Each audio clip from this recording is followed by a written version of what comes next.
Welcome to the board of the Bantu, and I miss music so much, but I am not gonna play anyone's song because in the near future I'm gonna be monetizing my videos on YouTube because bitch is broke. Bitch is broke. So I have to just go and hope that somebody doesn't copyright that bullshit because I've actually had a few copyrights on my own voice in the last few weeks. So this is the board of the Bantu. And the reading today is Dababy, Danileigh, and Mimi. I'm going to be very professional about this shit because I'm so excited because it's the most interesting story that has come out since coronavirus hit us and God stopped time. Okay? Yes, I'm excited.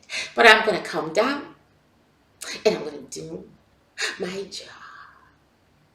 The National Enquirer is back. I am the Metaphysical National Enquirer and I take my work very seriously. To lower the blood pressure, to end depression and overthinking, which leads to mental health illnesses, we need gossip. Yes, we do. We need to talk about people on an elemental level so that we can forget our own problems, our own imperfections, our bills that are fucking piling up. Oh, yes. To get zen, people, we have to gossip about others because we are all connected. Who's with me?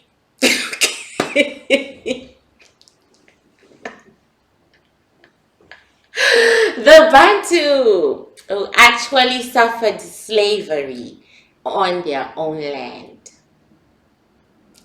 Someone told me, and it fucking broke my heart, that Cape Town was built by slaves. Slaves from Angola, who were bought from the Angolans for just a few beads. White beads, blue beads, beads. Angolans were busy selling their own people for beads.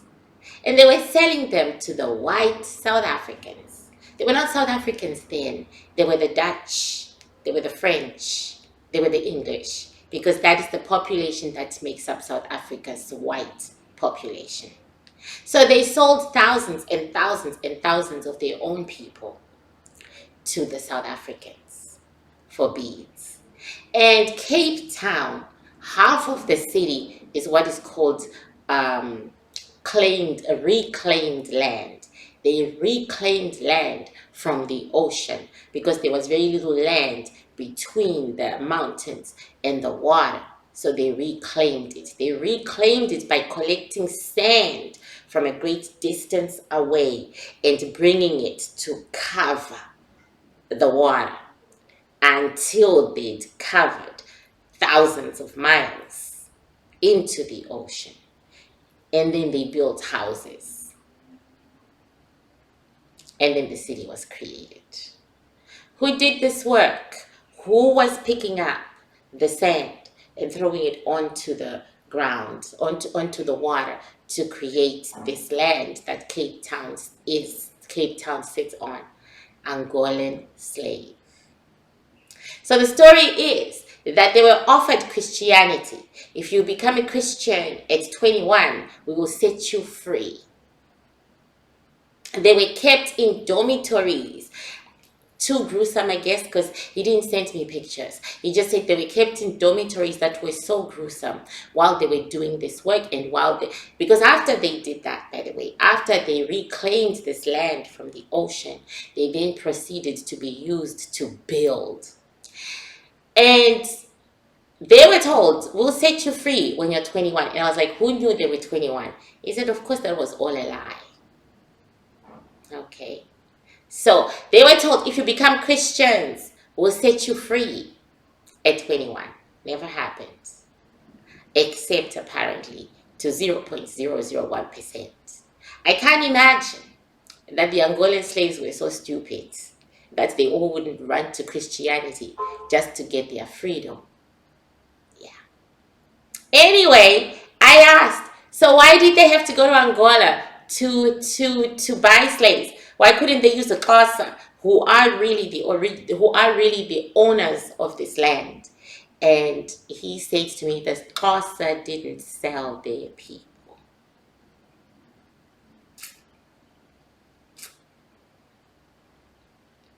I'm so proud of my ancestors. Okay. This board of the Bantu is full of slavery. Not only slaves who went to the West, in America, in England, in Canada, in the Caribbean, in Brazil, in South America. Not only that, but it is the blood of slaves, even in Bantu territories itself. For the Angolans, some of them are Bantu. So this is their board, people. This is your board. And I'm opening it. It's being opened. It's open. Okay. I'm going to do 2 videos today. I'm going to do this one. Then I'm going to do Naya Rivera. I'm going to do Naya Rivera so that probably next week. You'll get to watch it next week. So, the board of the Bantu has been opened. Okay. Let us blow and calm down. And blow and calm down. So, I already put it on Instagram, what I got from the winds. Before I do any reading at all, it's almost, I have to sort of ask permission from the winds to allow me to do the reading so that I can get clearer messages. And I do get clearer messages when I do that shit. Sometimes I just can't be bothered because I'm just too lazy or in a mood. Those of us who are gifted know about the mood. But today I actually did it because I'm very excited. It's the first piece of gossip that has come our way in a very long time, and I'm not sitting in the center of the square here. So let me just make it centralized. So I did it, and this is what we got. This is what we got from the winds before we read Dababy. Dababy really loves Danileigh. It scares the fuck out of him because her family doesn't accept him. Because he's dark-skinned. It gives him an inferiority complex, which turns to anger. He feels Danileigh doesn't defend him from her family. He's hurt deep. Danileigh is completely controlled by her family. Being in a relationship with Dababy was her rebelling against them. She loves him to death, and she loves her family too, to death. They have money wherever they're from, status. They will never accept Dababy because of his skin color, and actually they're very happy about this breakup. Okay? Mimi is pathetic, weak, and stupid. Yeah, this came from the winds. She's completely controlled by Dababy. Her weakness is so strong that he feels he can't let her go. He gives her pity sex. She's his responsibility. Like, this is disgusting, blah, blah, blah. I'm not going to air this because, like I said, I'm going to use this for advertising. If you want to hear this sentence, you can go onto my Instagram, the Isobel Mitton Company, and see it. Anyway, she's a survivor. She's going to keep popping kids. We actually saw like 2 more kids are coming. And that is what the winds just told us when we when we called out their names into the winds. That is what they told us, and that is what we'll be looking for and more in this reading. Okay, Dababy has dumped Danileigh several times. It's the most crucial times of her life. And she doesn't know why, but we are getting the idea that it's what comes out of her mouth. It is the colorism / racism. She doesn't even understand that she's doing it, and she doesn't even know that she's doing it. But yeah, sometimes it comes out of her mouth and it bothers him, and he turns his back and he goes away. Okay, that's what we got about Miss Danileigh. Alrighty. So now that we've blown, I will call Dababy first. I have done Dababy several times. You all know this song. Dababy, Dababy, Dababy. He says, call me Jonathan. Today I am Jonathan. This is personal.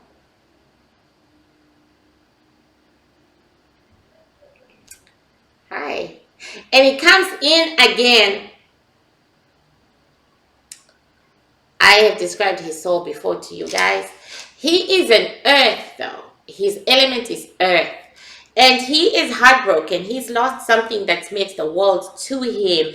And he has turned his back. And he says it's not his fault that he lost it. It's not his fault that he lost it. He really wanted to hold on to it. But he feels like even God decided against it. Danileigh is the love of this man's life. I don't care what any other person or any other reader says. This is what the Bantu see. Okay? Danileigh is the love of his life. And he says she has a superiority complex. Yes, we felt that. We saw that. He says she has a superiority complex. He's not angry, which is interesting. Jonathan, as he wants to be called today, is not angry. Instead, Jonathan is sad. Jonathan is heartbroken. I mean, my God, this is love is amazing. That's why love is the ultimate energy, and that's why it's the most difficult to get, because this man loves this woman. He says, yes, I do. I love her with my heart and soul, but she dogs me, man. She dogs me. She puts her hands on me. She loses it. She's crazy. I know I say it and people think it's an insult when I say it, but it is true. She ain't wired right in her head. She just ain't. And I've been dealing with that shit for so long. But the sex is so good. It's so damn good. Because she's wired like that. You know what? You know when a bitch is wired crazy? When a bitch is wired crazy, the bedroom is something else. The bedroom is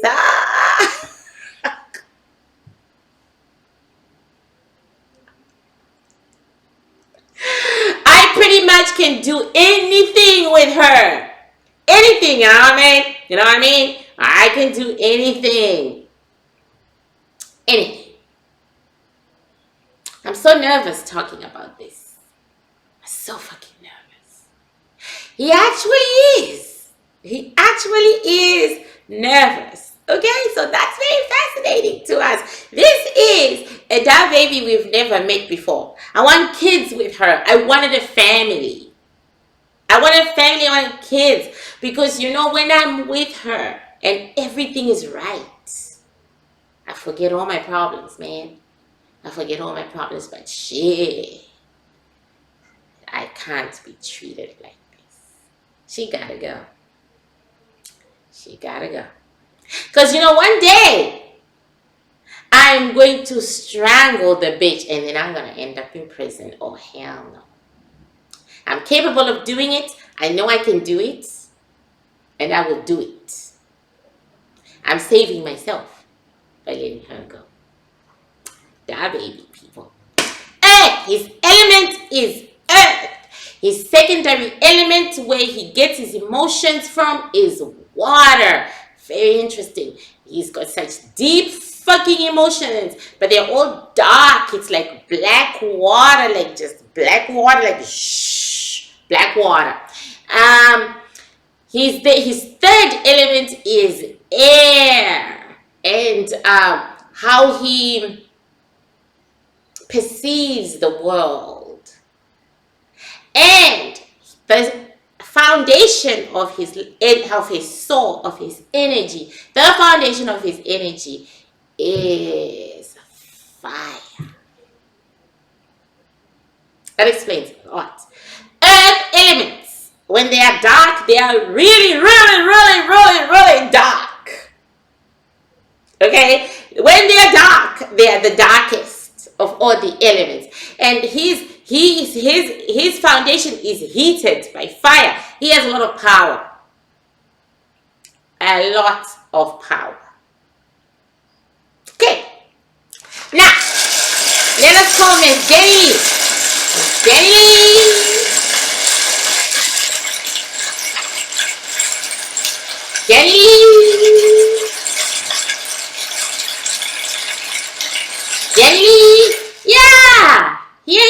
walking. Danileigh, her head is spinning. She walks in. She stands in front of Jonathan. That's what we call Dababy's Day. He says thank you, Jonathan. She stands because Jonathan took a seat. She stands in front of Jonathan, and her head is spinning. It's spinning round and round and round, and she's reaching out for him, and I'm waiting to see what he will do. And he takes her hands. This relationship, people, ain't over. He takes her hands. Now he's standing up and trying to steady her head because her head is spinning. I never seen anything like that before, spinning. And when he puts both his hands on both sides of her head, darkness comes from his hands into her head. And then she stops spinning somewhat. She puts her arms around him and they hug. And then he kisses this of her.